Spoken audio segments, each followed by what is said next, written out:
What's on Michelle Obama's mind? Meet the speechwriter who puts it into words. When Sarah Hurwitz sits down at her laptop, she puts on her noise-blocking headphones and imagines Michelle Obama's exacting voice in her head.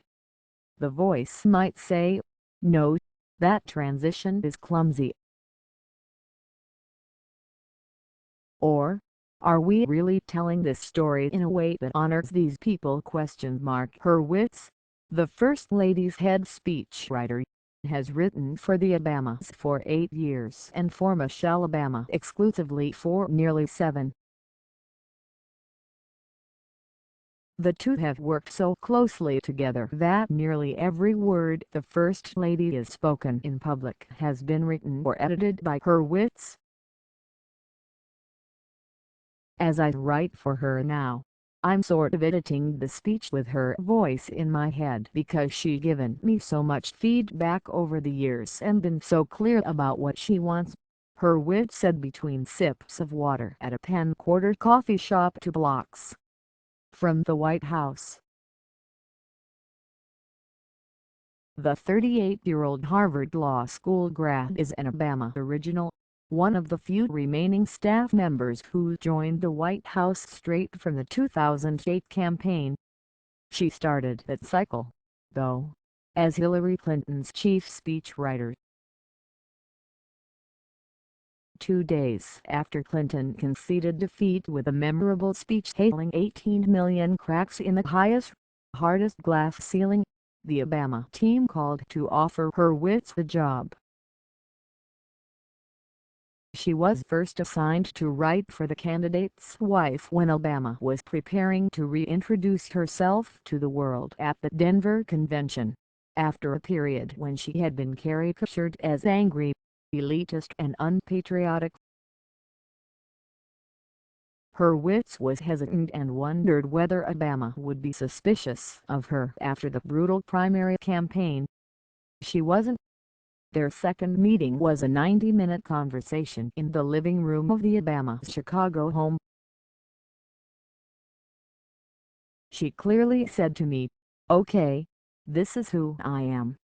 This is where I come from. This is my family.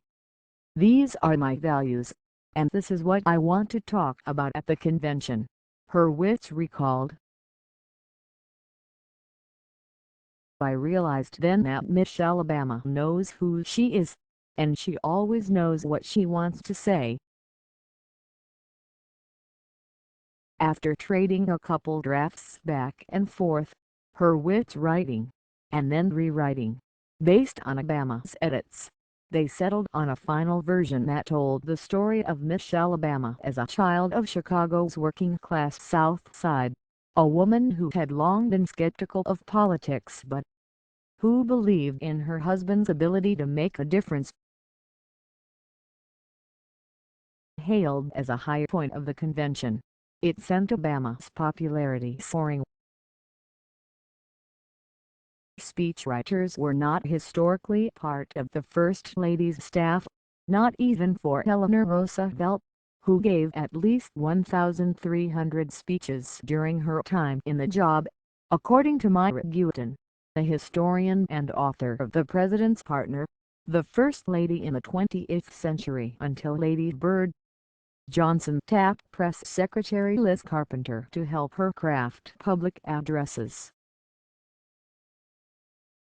First ladies these days are expected to deliver an increasing number of speeches, each with a distinct, newsworthy point, yet not about policy and rarely about politics, which is just fine as far as Michelle Obama is concerned. She and Hurwitz seem to have chosen an understated oratorical style, Gutin said. "It's a gentle way of making the suggestion. It's not the kind of thing that hits you over the head."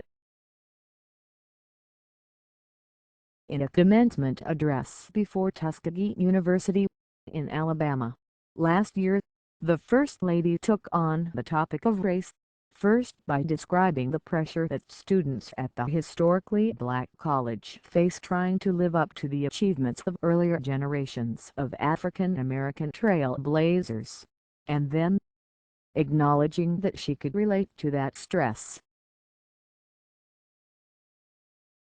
Back when my husband first started campaigning for president, folks had all sorts of questions of me. What kind of first lady would I be? What kinds of issues would I take on?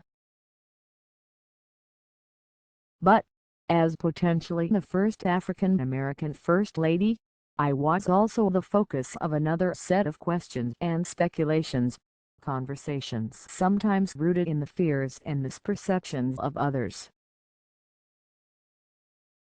Was I too loud, or too angry, or too emasculating? Or was I too soft, too much of a mom, not enough of a career woman? Tyler Lechtenberg, a speechwriter for the president who wrote for the First Lady before moving to the West Wing, worked on that speech. She really wants to connect and to be sure there's an emotional center in every speech, he said. She's not interested in rattling off a bunch of statistics. Nor is she particularly interested in creating the sound bite. Hurwitz has become the gentle enforcer of the First Lady's speaking style, and she takes pains to nix any lines that sound like something a politician would say. Obama is more interested in telling a story, and Hurwitz has come to know her personal story intimately. More often than not, Obama weaves tales of her working-class childhood in Chicago into her speeches.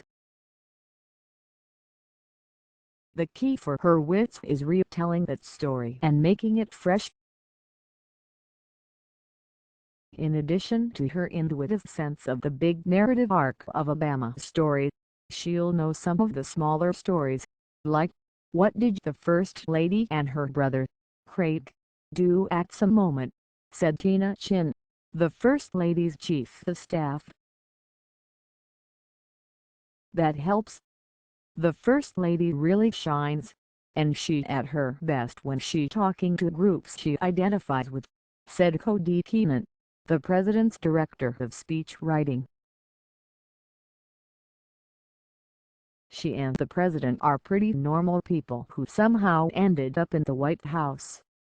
So whenever she gets to go to a place where people have never seen the president or first lady, it is meaningful. It's powerful. She and Sarah feel that. And it shows in their collaborations. The Wayland, Mass.